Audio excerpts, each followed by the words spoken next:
Hi friends, happy republic டே. So இந்த republic டேல ஒரு கியூட் அண்ட் சிம்பிளான ஒரு சாலட் ரெசிபி பார்க்கலாம். ஸோ மெயினாக நான் வந்து கேரட் அண்ட் குக்கும்பர் வச்சு இந்த சாலட் பண்ணியிருக்கிறேன். ஃபர்ஸ்ட் இதுக்காக நான் வந்து ஹங் கர்ட் ப்ரிப்பேர் பண்ணிக்கிடுறேன். நான் வந்து ஒரு இட்லி துணி வச்சு ஒரு பாத்திரத்தில், ஸோ அதில் வந்து நான் கர்டை நான் ஊற்ற போகிறேன். ஸோ ஒரு ½ கப் ஆஃப் கர்டு ஊற்றிட்டு நல்லா வந்து க்ளோஸ் பண்ணி வச்சுருவோம். 20 மினிட்ஸ் கழிச்சு பார்த்தீங்கன்னா வாட்டர்ஸ் எல்லாம் ட்ரெயின் அவுட் ஆகிருக்கும். சைடில் வந்து குக்கும்பரையும் கேரட்டையும் நல்லா வந்து தோல் சீவிட்டு எண்ட்ஸ் எல்லாத்தையுமே கட் பண்ணிட்டு நம்ம வந்து ஜூலியன் கட்ஸ் மாதிரி பண்ணிக்கலாம், இல்லைன்னா ஷ்ரெட் பண்ணி கூட வச்சுக்கலாம்.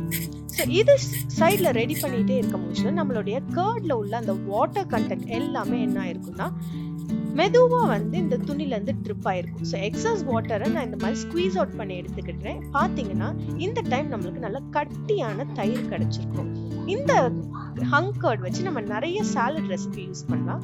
ஸோ இதுக்கு நான் வந்து கொஞ்சம் பெப்பரும் சால்ட்டும் நான் ஆட் பண்ணி இந்த சாலட் ரெசிபிக்கு யூஸ் பண்ணியிருக்கேன்.